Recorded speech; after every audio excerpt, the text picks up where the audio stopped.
Welcome back to Out of Left Field. It's our first episode for 2018, and today we're going to be talking about the minimum wage, a controversial topic that's been brought up in Canada lately. Tim Hortons can get fucked. And we're going to expand on... We're going to expand on that theme. We're going to expand on why Tim Hortons can get fucked, in what ways Tim Hortons can get fucked. Just going to elaborate on that a little bit. So welcome back to the show, everyone. So before we get started, just a quick mention, please do follow us on SoundCloud. We have an RSS feed so you can keep up to date with all the latest episodes. And if you want to buy us a beer, we're on Patreon, and we got some other shit, Facebook page and Twitter account, and tell your friends. All that jazz. Tell all of your friends, and the people who aren't your friends. Minimum wage. So recently, the reason why we're doing this is... it was kind of all in the news. Recently, Ontario increased their minimum wage to $14 an hour in the province. And this is with the long-term goal of raising it to $15 an hour by next year. And this seems to have upset a lot of people, conservatives, business owners, and whatnot. And this was highlighted when, in response to the increase in $14 minimum wage in Ontario, several Tim Hortons franchises decided to cut the paid breaks of their employees. Not just paid breaks. I mean, originally everyone... And benefits, yeah. I mean, it used to be that it was just that one douchebag who owned that one restaurant somewhere in Toronto or wherever that was putting up, like, signs in front of his restaurant saying how much he personally hated $15 an hour minimum wage and, you know, just generally using his ownership of the property to express his political views, as is common under capitalism. And now it's expanded out to the most well-known franchise in the country. The most Canadian franchise. The most popular. Which is, just for reference, not actually owned by a Canadian company anymore, but... Oh, no, come on. Now, to be fair, that was merely a scheme to pay less taxes. Sure. Which also kind of dovetails nicely into the whole minimum wage thing, because a lot of rich business owners are also dodging taxes in the country, and they don't want to pay their workers a living wage. But anyways, what happened was a number of Tim Hortons franchises cut their paid breaks so that workers were only going to get paid 7.5 hours out of an 8-hour shift. No paid breaks, no accepting tips, which is one of those things where you'd almost wonder I mean, that's purely punitive as far as I can tell, and no free Timbits during your shift. That's cold. I know. No, not one, not a single one. Not the misshapen ones. No. And so they also cut back their benefits too. And this is, I think this is just really fucking absurd, because the main argument here from the business community and business owners is like, oh, well, a minimum wage that's $14. Well, our business just doesn't work with that. I mean, it's just Tim Hortons untenable. needs whatever the previous minimum wage was. But the main issue with this is that the businesses absolutely can afford it. They're just not willing to cut their profits. Oh, That's the issue at hand, is that the business community are unwilling to, for themselves, to cut their take-home pay, essentially, and would rather, download those costs onto their workers and to basically just, they're not willing to accept a decrease of profits. Hey, it's not to say that their businesses... Tim Hortons isn't a charity, all right? Although they do pretend to be one on TV all the time. But the main argument against this minimum wage increase is like, oh, our business can't function, is fucking false. You're just unwilling to cut your profits. That's it. Even if your business absolutely can function with an increase. Let's pretend like this may very well even be true. I would love to see the books on that. Please show me your whole accounting for this year and your predictions for the next year. Exactly. How high were your profits? Well, that's the kind of stuff they don't actually want people to know about, generally speaking, because at that point, the workers of that particular Tim Hortons would then know exactly how much they're getting exploited for. And on the basis of that, they could then simply say, well, actually, we could easily be paid $20 an hour for these reasons, because the profit rate is this. This is the kind of stuff that business owners generally don't want their workers to see, much like they generally don't want workers to be discussing their wages with each other, because it tends to create some, animosity towards the capitalists who own the business, because people start to go, hey, for some reason, this whole wage system we got going on here is often extremely arbitrary and dependent on things that have nothing to do with, equal pay for equal work, for instance, or whether or not my job is profitable or useful in any particularly obvious way. And particularly in the service industry, where workers who may be younger or a minority or women or what have you, and essentially easier to exploit and isolate and screw around with than in other industries. I mean, that actually reminds me of first full-time job I had. I was a dishwasher in a kitchen, and there was a girl that worked with me, and she had worked at the restaurant in the kitchen for 2 or 3 years, like way longer than I. Right. And when I asked for a raise, I was given, I think, $1 an hour more. And when she asked for a raise, she got 50 cents.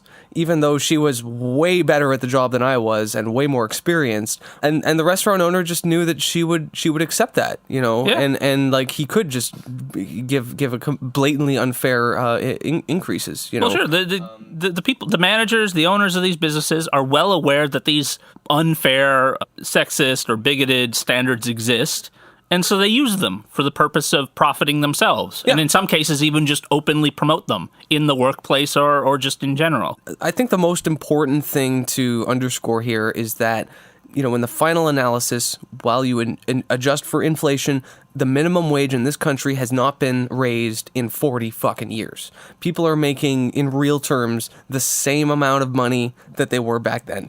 Now, this is important to mention, not just because of its, just fucking absurdity, but the fact that, just for, costs of living continue to rise. I mean, in this city, in Victoria alone, in the last fucking 3 or 4 years, rents have gone up double digits, maybe even as high as 20, 30%. Like a bachelor apartment that was renting for $800 4 years ago is now being rented out for, $1,100. Oh, sure. Like even the shoebox like subletted, redone closets or some gravel garage are actually absurdly expensive now.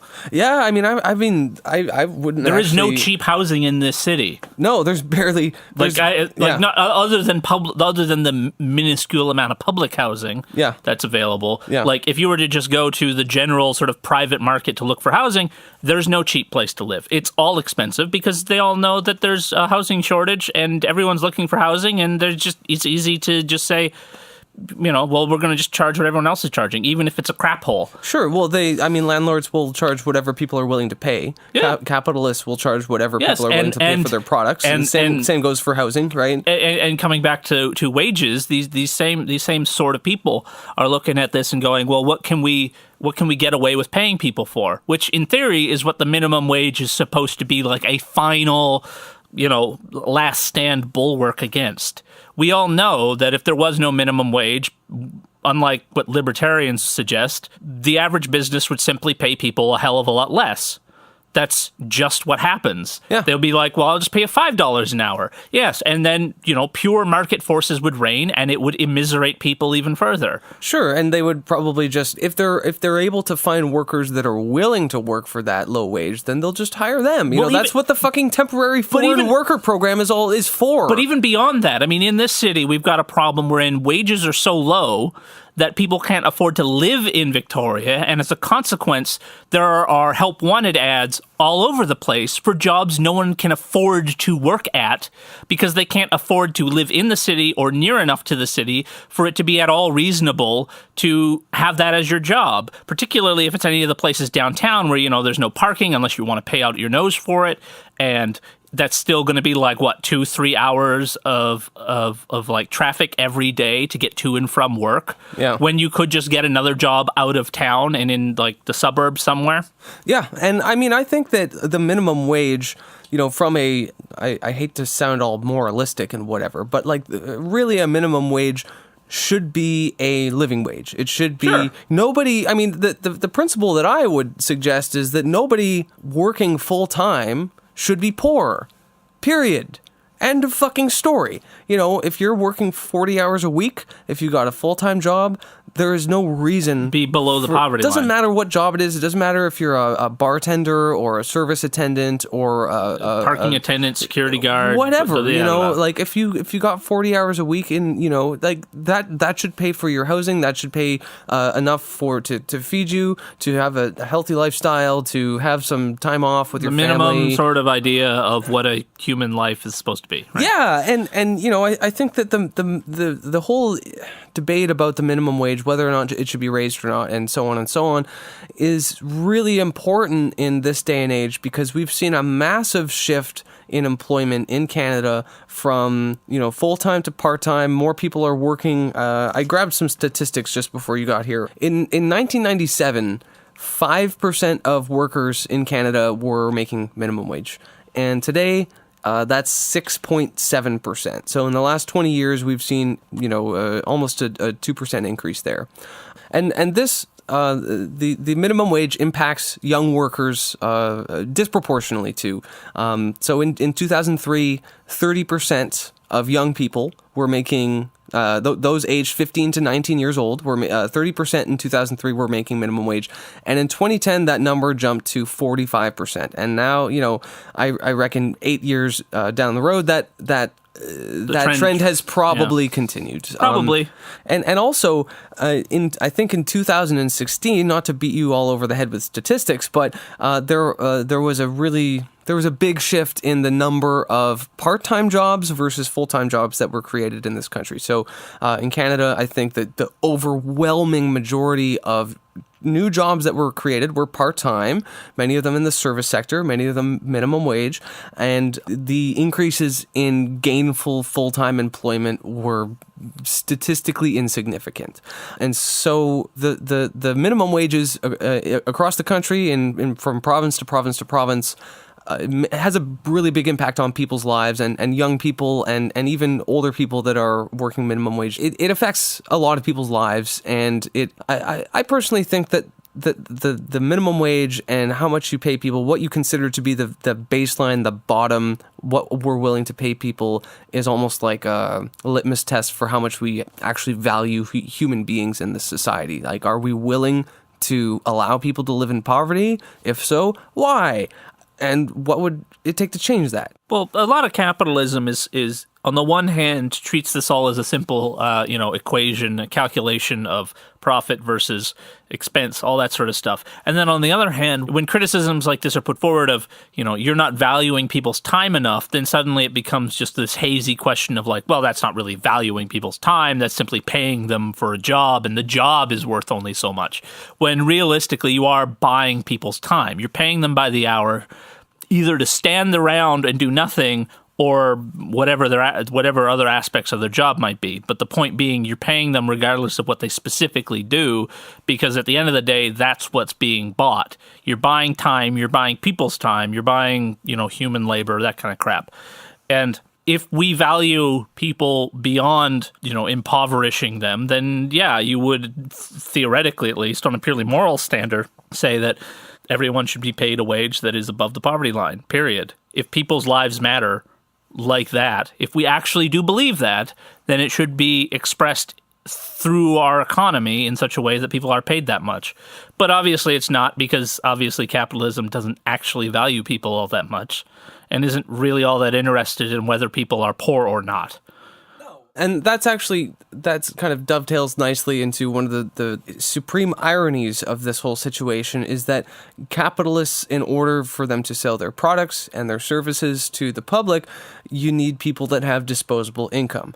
People that are working on poverty wages have a hell of a lot less. Don't have very much disposable income to buy those products that, and services, but that the capitalists are selling people. So on this one hand, you have this fundamental contradiction of the capitalists and business owners want to pay their employees as little as possible in order to maximize their profits. But in order to actually sell the product that those workers are making, you need people that have disposable income.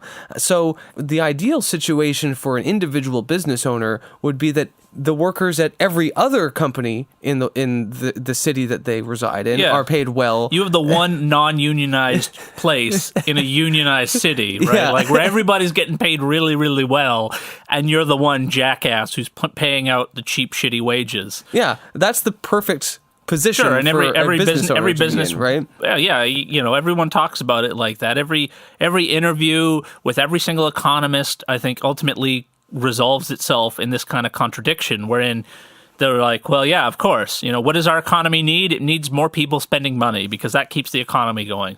But we also need people to be making more money to do that. But of course, if they're doing that, then businesses are making less money, which defeats the whole purpose anyway, and so on and so on and so on. I think all of this resolves itself in the real world, in the Canadian economy, through debt. Massive amounts of it.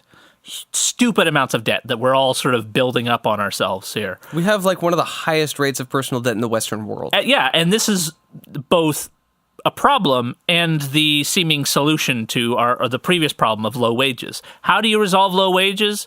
Well, that's kind of like asking, how do you resolve expensive products? The classic problem back in the 80s was everything's so goddamn expensive. We need free trade to bring in cheap goods to make up the difference for our slowly stagnating wages and loss of good jobs, which people appreciated because you get cheap shit. You can buy a bunch of cheap shit, right?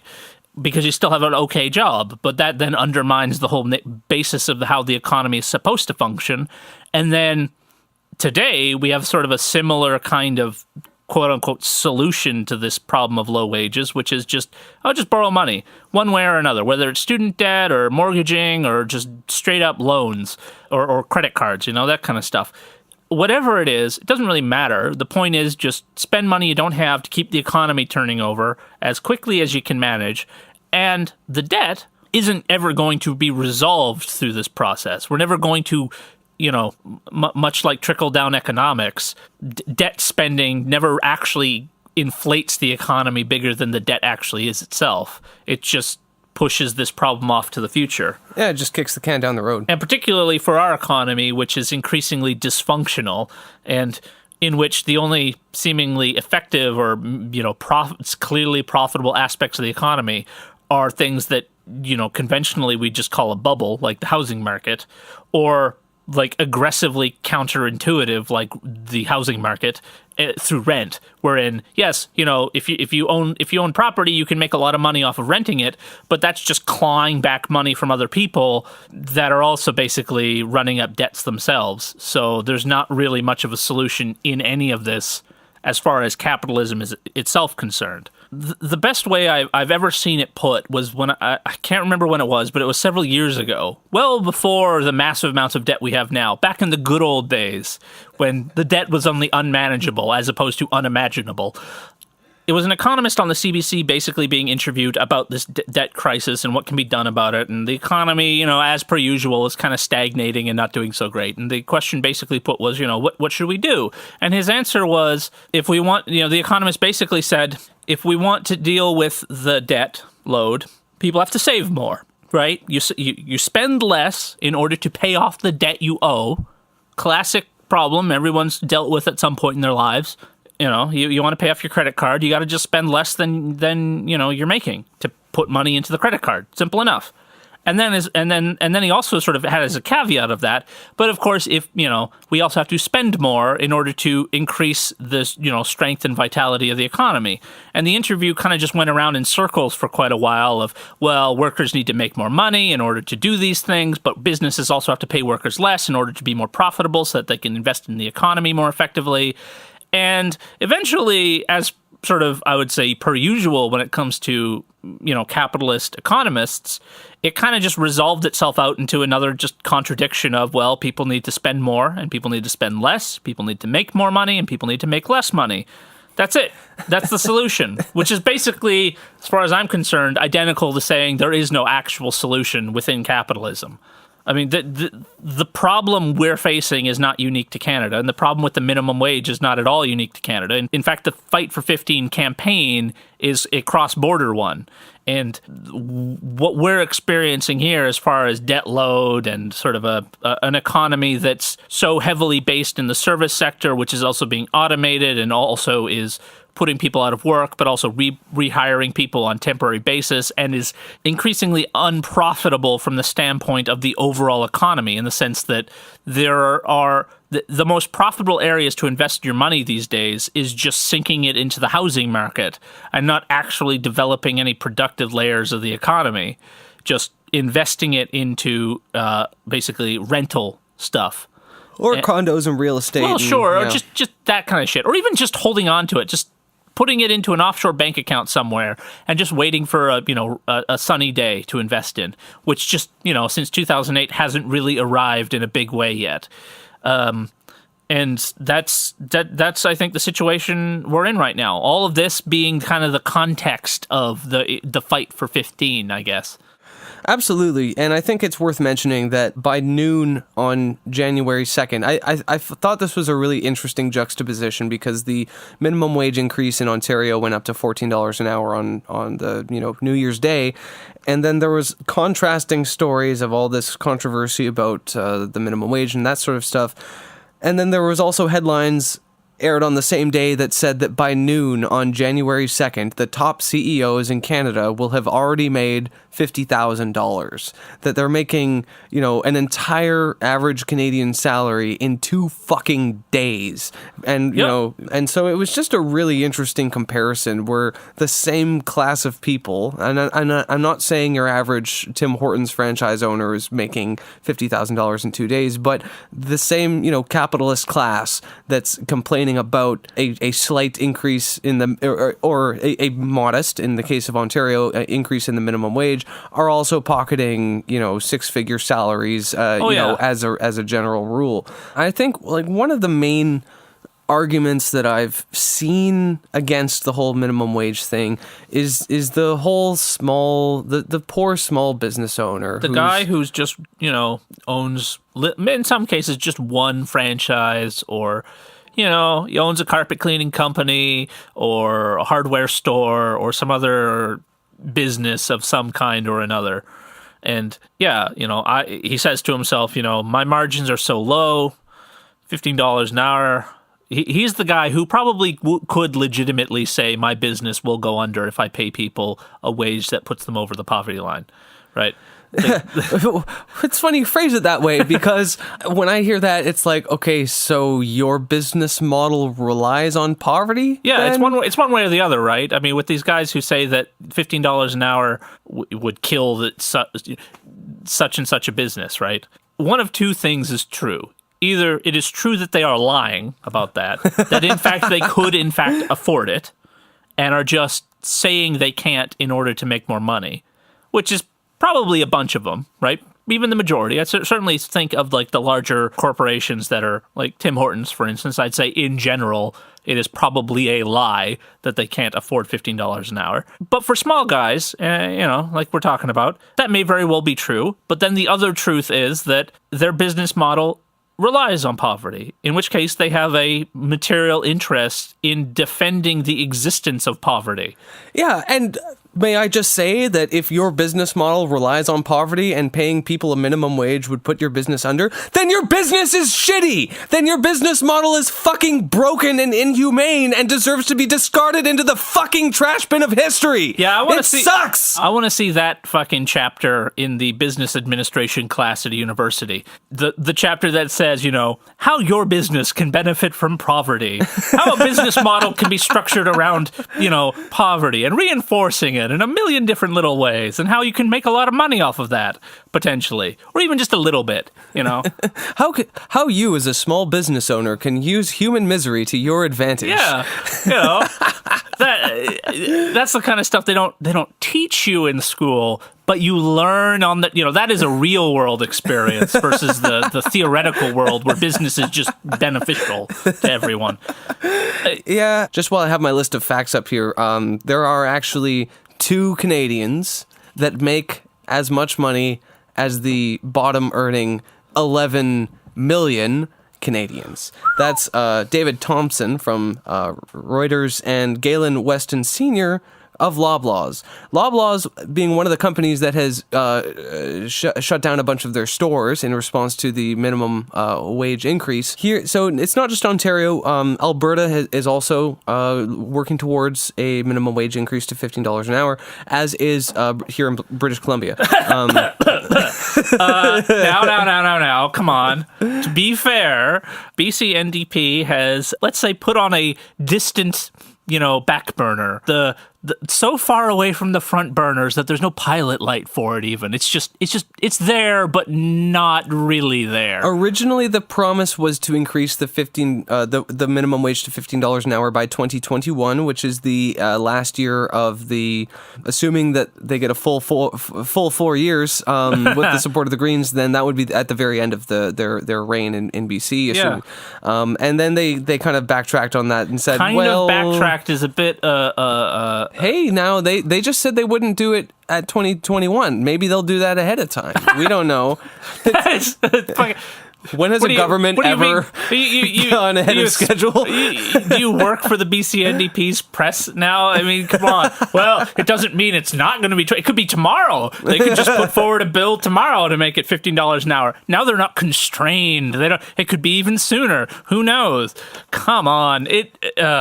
It's gonna what is probably gonna happen is they'll probably just increase the minimum wage by some amount sometime before they get kicked out of power, just to barely keep it in line with inflation, as per usual, which is basically what the Liberals did anyway. Yeah, well, that's what every government has done for the last 40 fucking years. And now actually in Seattle, across the pond, they have, across the pond from us on Vancouver Island. But on the continent. Well, they did increase the municipal minimum wage to $15 an hour in Seattle. And Seattle is now a barren hellscape, devoid of small business opportunities and profits and so on. And the people there are just like gnawing on rat bones and whatnot. Yeah, like getting their food out of dumpsters and whatever.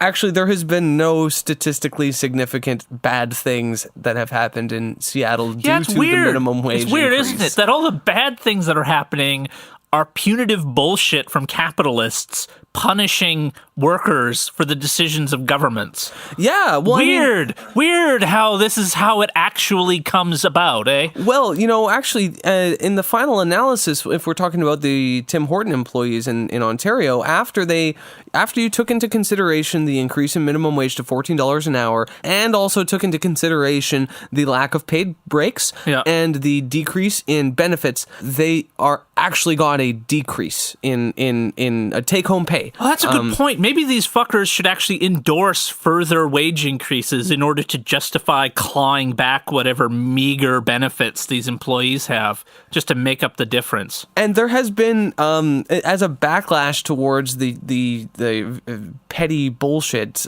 clawing back of benefits and paid breaks. Because everyone knows Tim Hortons workers get amazing benefits before now. Famously amazing benefits. There's been hashtag boycott Tim Hortons. I don't know if I'd call it a movement, but it's at least a Twitter. I've seen some pickets thing outside of Tim Hortons, and particularly in Union towns in Ontario. But I'm really happy to see people get involved and as a response to this.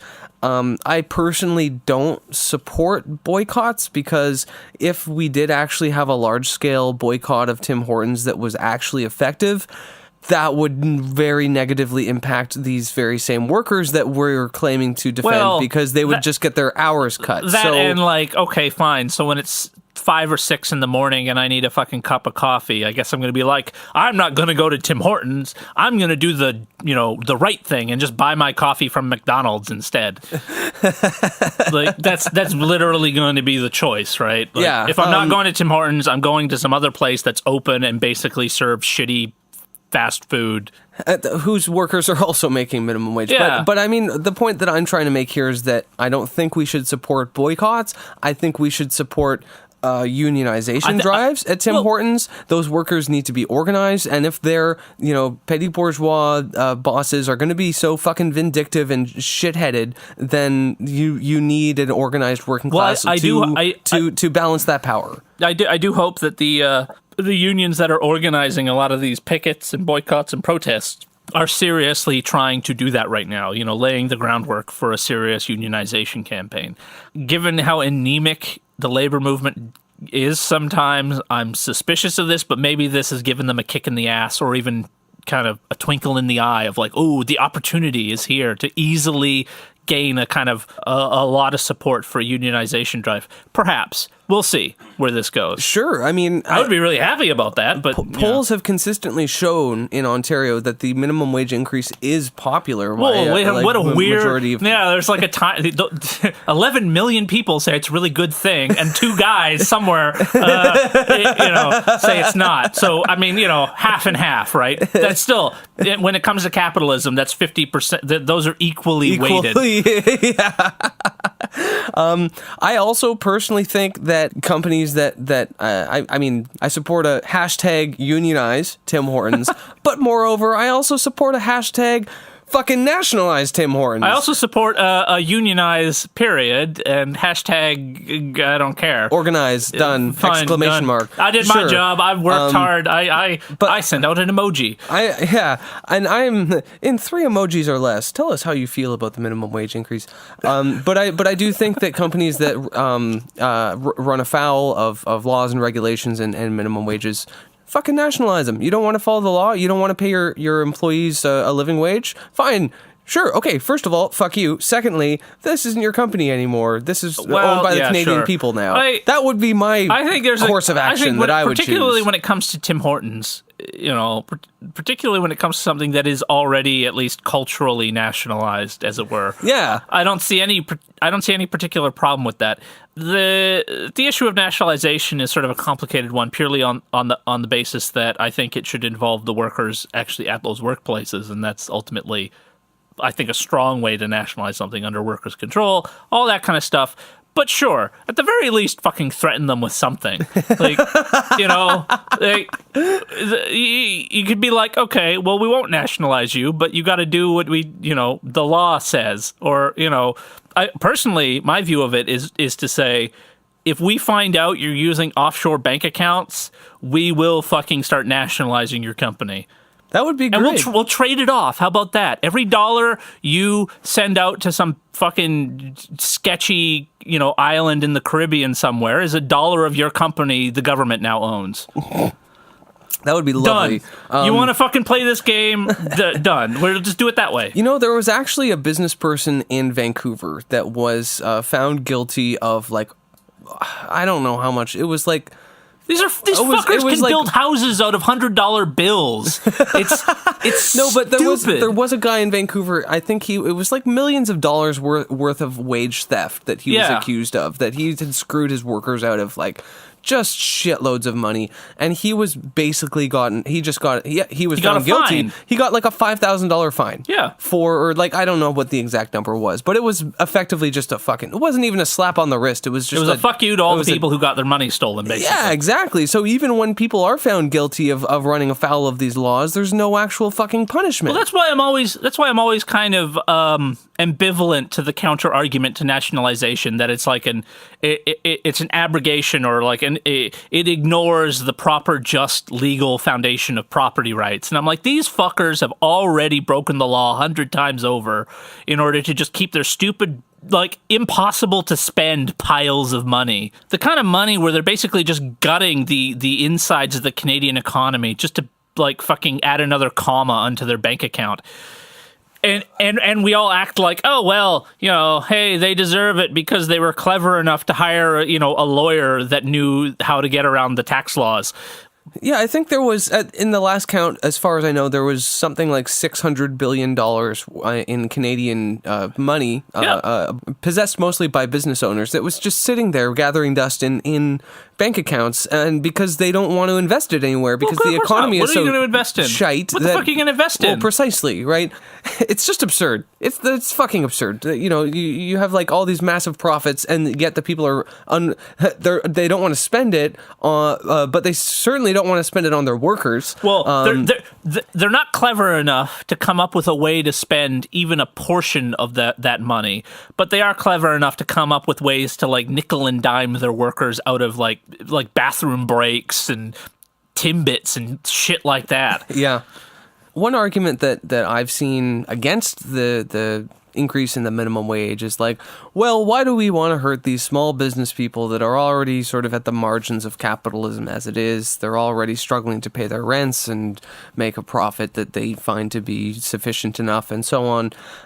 So why not just give workers tax breaks instead of actually increasing their wages, which is exactly the argument that Justin Trudeau made when he refused to increase the federal minimum wage to $15 an hour. And well, Justin Trudeau said that's not the best way to, put more money in the pockets of workers. Right? Putting more money in the pockets of workers is not the best way to put more money in the pockets of workers. Leave it to a liberal, well, right? Just tax Say something them, like that. Yeah, just tax them less. Tax them less. That's wonderful. Man, it would be nice if minimum wage workers consistently paid taxes, particularly since so many of them are working part-time, which means that in many cases they fall below the minimum threshold. Yeah, for and they're federal getting tax. refunds from GST and whatnot. Yeah.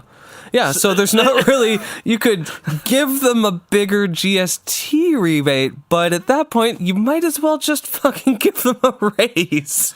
So I do find that logic kind of confounding. And as we said before... Yeah, give them a tax rebate. That's great. Yeah. Well, or better yet, be like, when you every addition or renovation on the house that you surely own, you'll get a massive tax rebate on. Yeah, great. That kind of shit. Homeowners, whatnots. Yeah. Well, and the worst part about this argument is that a lot of the tax breaks and incentives and perks and whatever, you have to fill out fucking forms. You have to do paperwork. That's the amazing thing about it, right? The simple, easy to understand option is just give people a fucking raise. The same dickheads who will complain about how absurdly complicated and bad for the middle class our tax system is are the same people who come up with these finicky just tweaks to tax codes, constantly adding these stupid, barely applicable subsidies to anyone, to the point where the taxation system is ridiculous and you have to hire someone to do it for you if you actually want to get your rebates, because no one except for a professional understands how it works. Yeah. And then they go and say, well, that's how it should be, because we only want to help, the minimum wage workers who actually can provably show that they couldn't afford to pay for their, gas line from a public utility company in a major city, that blah, blah, blah, just fucking bullshit all the way down the road. Yeah. And I think that also, I think it's also worth mentioning that we've seen a big increase in the last 10, 20, 30 years of a lot of downgrading of costs onto the working class, school fees. Yeah, it's weird. All these tax breaks have resulted in the government having less money to spend on public programs that the poor and minimum wage workers rely on to make their lives less shitty. Yeah. Odd. Let's just say that September is a very expensive month for anybody that has children that are going to schools. Or just go to the grocery store and try to decipher the inscrutable logic of which food products have a sales tax on it and which don't, and why. Yeah, well, school fees, medical fees. It used to be the case in MSPs in BC. MSPs, yeah. And ambulance rides used to be free but are no longer free. Well, you don't want people abusing that, all right? There you are. You're on the street corner. I'm sure this is the fucking logic of it, right? You're on the street corner. You're like, well, I called a taxi 20 minutes ago and they haven't shown up. So I'm just going to call 911. My house is pretty near the hospital. I'll just pretend. Is that what they fucking thought was going on there? Or did they think that people were like, you know what? I love ambulance rides. I love being at the hospital. It's great. That smell of sickness and death lingering in the air. Yeah, everybody knows the hospital's super great place to just sort sort of hang to out hang at. out. Yeah, It's a cool place have for a beer, cool people. play some pool. Yeah. Yeah. So there's whatever fucking tax breaks that you could just throw a bone to the working classes are going to be clawed back by further cuts to social programs, healthcare, education, austerity, social services, and so on. And so I think that increasing the minimum wage to something that would be considered a living wage is just fucking necessary. You got to do it. It has to happen. And I think that really it kind of begs the question of like, if we live in a world where where the minimum wage is not a living wage, where people are living in poverty, people are working multiple part-time jobs, it's the gig economy and whatever. Does that not indicate a complete fucking failure of capitalism, that it can't actually deliver the goods? You know, an economy is something, and any economic system can be judged by how much prosperity it creates for the majority of people. And right now we have two motherfuckers making the same amount as 11 million other people. To be fair, there's a bunch of ways to judge an economy. You can judge it on if you ask those two fuckers that make as much as 11 million people, I'm sure they'd say, I think the economy's actually running pretty well. It's doing what it's supposed to. The system works. And for them, they'd be completely fucking justified in saying so. Sure. Yeah, I mean, to be so wealthy, you have to pay someone to tell you how wealthy you are. That's real wealthy, all right? Like, that's beyond the jackass who's needling his employees because he can't actually afford to do anything else. I think it's highly indicative that capitalism can't really seem to offer a minimum wage that allows people to live a decent, fulfilling lifestyle, that doesn't allow people to take a fucking vacation, that doesn't allow people to actually have, time off with their families and to have enough disposable income that they can, make capitalism work by buying products and services. So I think that if we're going to judge an economic system, an economy by how actually prosperous it makes most of its people, then capitalism has utterly fucking failed at this. And that, if you have business people that are clawing back paid breaks because of a minimum wage increase, then that still doesn't get them above the poverty line. That still doesn't get them above the poverty line. Then that is the utmost indicator of how bankrupt this economic system actually is. So the minimum wage and the gig economy and all that sort of stuff are definitely interrelated. But one of the things that I think is sort of indicative of the failure of the economy as a whole is the increasing amount of people on minimum wage and how that works. One of the arguments against increasing the minimum wage is the impact it will have on the economy, like a massive, unprecedented, shock to the economy that it can't possibly deal with. And yet, if our economy was in fact healthy, it wouldn't have very many people on minimum wage at all. And this increase wouldn't really be the big deal that it is being played up as. But the very fact that it is a big deal speaks to the fact that the economy isn't doing as well for the working class of Canada as it is for the capitalists of Canada. Sure. I mean, I would love to see a world where nobody was making minimum wage. Everyone had a gainful full-time employed job. That would be a symptom of a healthy economy, and the more people that you have on minimum wage is kind of an indication that maybe your economic model isn't doing so well. The more people that you have in, part-time service sector work isn't necessarily a gold star on your resume, A modern economy in which nothing seems to work very well. But that kind of gets to, I suppose, we've been ragging on the way capitalists do things, and I guess it's sort of beholden to us to say what we think the economy should be like at the end of the day. Sure. Before we get to that, though, I did want to just mention one other thing that we haven't mentioned in this episode yet is the specter of automation. A lot of the service sector, low-wage, low-paying jobs are what most people seem to think that are going to be the first jobs to be automated. So I can't remember what city this was in. I think it was somewhere in the United States, but there was the $15 an hour minimum wage was proposed, and some fucking jackass rented some billboards, advertising space in downtown with a picture of a virtual kiosk, touchscreen menu selector, and said like, you want a $15 an hour minimum wage? Well, here's your new service attendant, this fucking robot kiosk. Which was so fucking petty, but I read a really good article that basically said that, people have been talking about automation a lot. You have IBM's Watson supercomputers, artificial intelligence, that sort of stuff, kiosks and whatever. And the article that I read basically said that due to the constraints of capitalism, full automation of labor cannot and will not happen, because at precisely the point at which capitalists the capitalists might want to actually automate their labor and have robots and automated systems to perform the tasks of workers, the point at which you'd actually want to invest in that is precisely the point at which where your profits are the smallest, where you're saying like, oh, well, there's a minimum wage increase, my profits are being, I'm having to cut corners in order to maintain the same rate of profitability. Wouldn't it be great if I could just have a robot to do that work?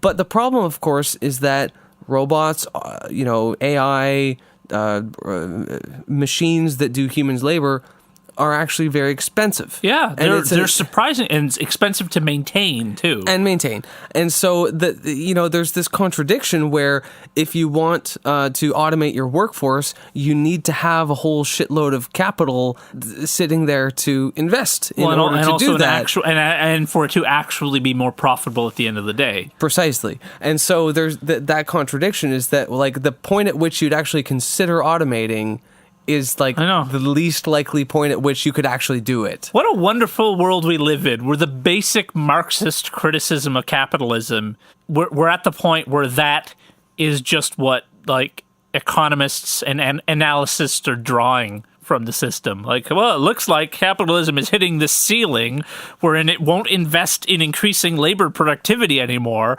because of the nature of the production of capital and profit and so on. And it's like, yeah, exactly. Yeah, that's the problem. That's when an economic system is like at a dead end, when it can't do shit like this anymore. Well, sure. And, I think the full automation of labor under capitalism is a dystopian nightmare.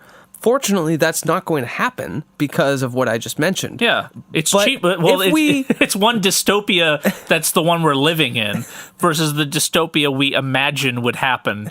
It's like what the future's going to look like? It's going to be poorly paid people doing jobs that robots could have done like 40 years ago.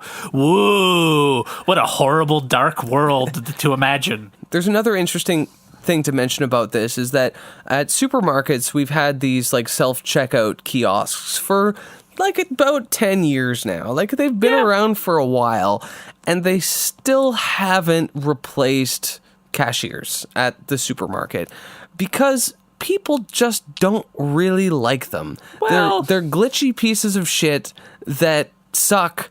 To be fair, it's not just that. It's also the fact that like if you were to put a robot in a 7-Eleven, like a scanner kiosk or something, that place would be the center for every single person who just wants to steal shit. You can just go in there, pick up a bag of chips, and walk out and just fucking give the middle finger to the kiosk on your way to the door. Yeah. And what's going to happen? Nothing, obviously. The problem with, to be fair to people working a lot of service jobs, one of your actual jobs is to just be like an implied security guard. You're there as just a pair of eyes to just watch the customers as they buy shit on their own. So what you're saying is that in addition to a self-checkout kiosk at a 7-Eleven, you also need a police drone with a fully automatic gun on it. Or some way to stop people. That can take out the shoplifters. Yeah, and not like go full RoboCop and accidentally kill someone for no reason, because they wouldn't put down a bag of chips too quickly or whatever. Yeah, no, the problem, and never mind the fact that even imagining this like futuristic 7-Eleven that no one would want to go into for fear of being killed because they were just they like were holding a bag of pretzels wrong or something. Is the fact that those machines would still also themselves need to be maintained by technicians because this shit breaks down. It breaks down a lot, to be honest. Yeah. The more finicky and complicated it is, generally speaking, things break down more. Fine. We know that. Technicians capable of repairing machinery tend to be paid pretty well because it's a skilled job. And what you're basically saying is we're going to replace these unskilled aspects of labor with skilled labor, highly skilled labor, which for the history of capitalism is the exact reverse of how things always work and how things are still working, which is, yes, technology is introduced, but only for the purpose of reducing the amount of skilled labor needed. You introduce technology in order to make it so that any fucking untrained idiot can do that job. And that's going to continue to be the case going forward. The goal isn't to reduce the number of people working. The goal is not to improve people's lives or get rid of crappy work. The goal is to make fucking money, lots and lots and lots of money in the case of a couple of people in this country. And that's it. If the metrics, if the measurements of capital, the logic of capitalism suggest that we should introduce efficiencies like new technology into 7-Eleven, it'll be introduced to the extent that it is profitable. Whether that like UPS codes, checkout counters that are easier to use, even at McDonald's, they got an automated machine to punch in your order and you put in your debit card and you order it quickly. But all that shit is just there because they figure it's more profitable. The fact of the matter is the hamburgers are still being cooked by hand by people buried in the back and machineries in the front in order to make this seem like a modern fucking operation. When realistically, it's still based on the same kind of grinding misery that most of capitalism is depends upon.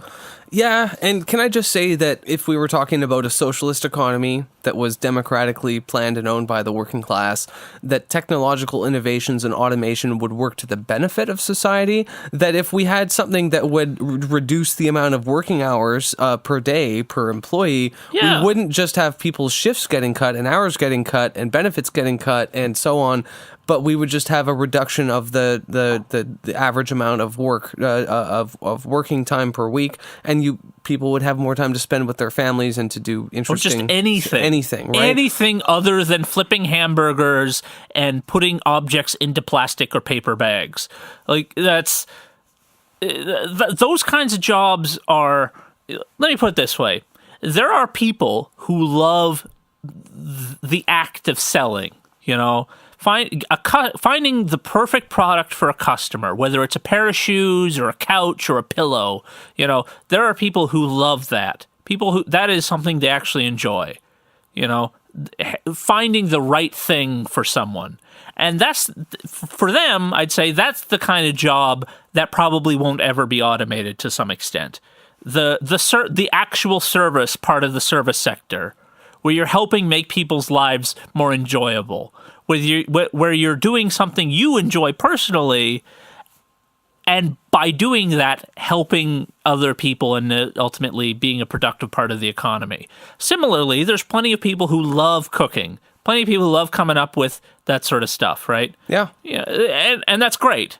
I'm not one of them, mind you. And I certainly think, particularly when it comes to places like McDonald's, there's probably not that many people on Earth who enjoy, getting a pair of tongs out and pulling a withered little hamburger patty and putting it on a withered little bun and getting a caulking gun full of mayonnaise out and, vomiting it up onto the burger. That's not really a satisfying job for most people, I'd say. I would tend to agree. If there's someone on Earth who actually says to themselves, I love that. That's my favorite thing.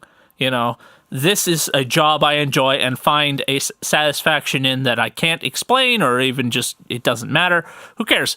That's great. And for me, the economy should function in such a way as to provide everyone who wants those kind of jobs those jobs, and fucking automate everything else. Yeah. I know people who love disassembling and reassembling and fixing machinery.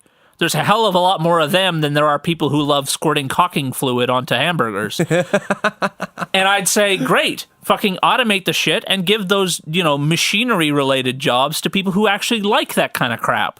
That's the sort of economy I want to see.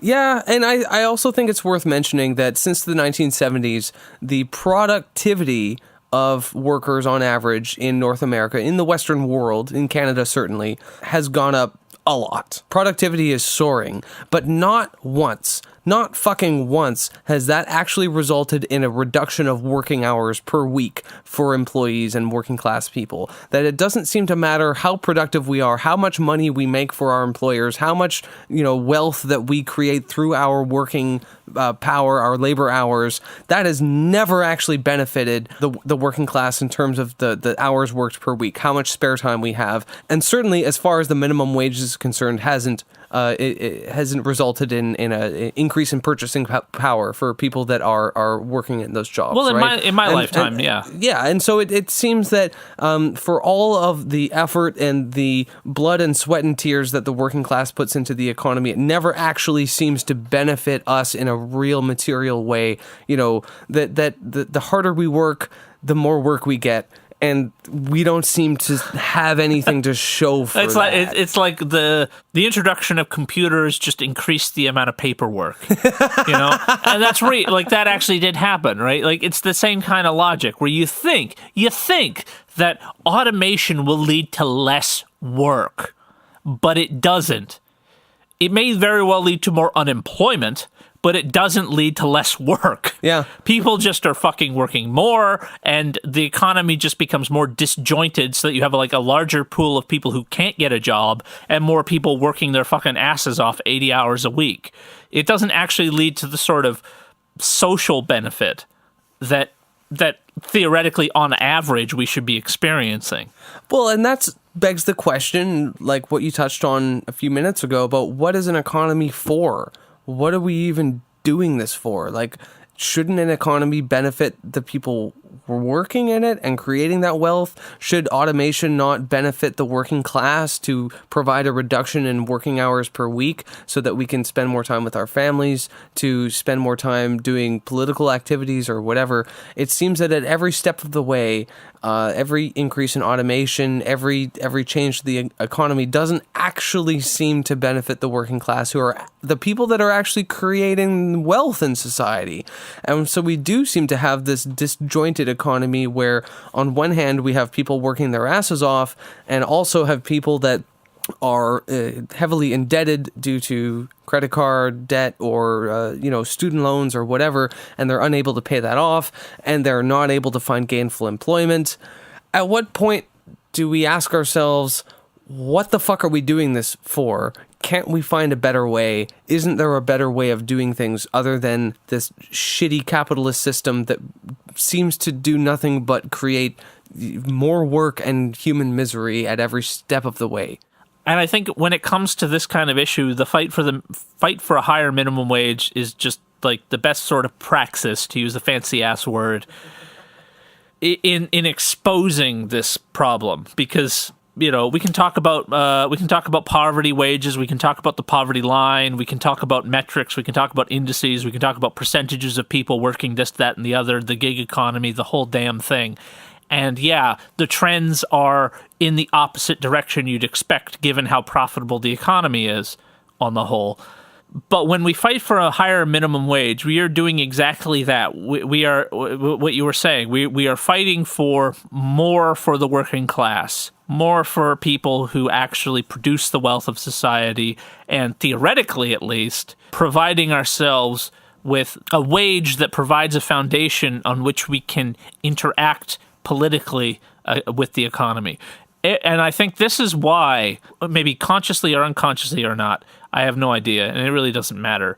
I think it's the reason why Tim Hortons is needling people and nickel and diming their employees. It's not about the profits in and of themselves in this case, although that always does matter.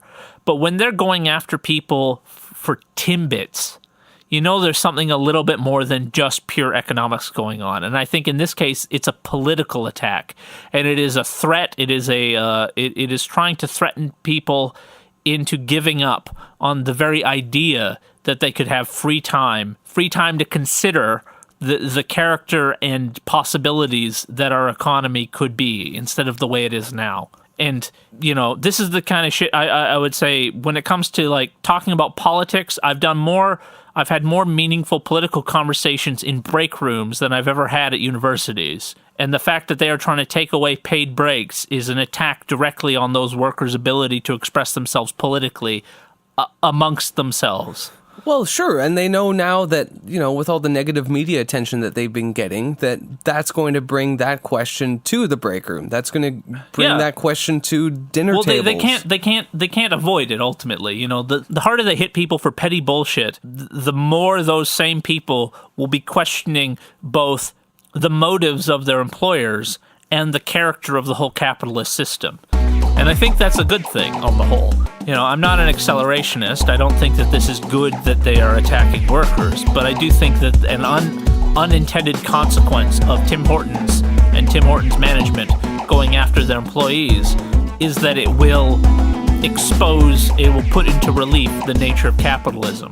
Comrades, thank you for tuning into the latest episode of Out of Left Field. Please do subscribe to us on SoundCloud. And our Twitter handle is @RealUlf. And if you're feeling generous and want to buy us a beer, we're on Patreon. Just a final shout out to our friends at Fight Back. If you are in the Montreal area, February 17th to 18th at Concordia University in Montreal, there is a Montreal Marxist Winter School. If you want to learn about the revolutionary ideas of Karl Marx, you can sign up and join them for some fun communisting and brouhaha. So you can head down to Marxist.ca if you want to check that out. Please tune in next time for our next episode. And hashtag unionize Tim Hortons. Hashtag nationalize Tim Hortons. Hashtag fuck capitalism. Hashtag fuck capitalist Tim Hortons. Hashtag seize the means. See you next time. Good night.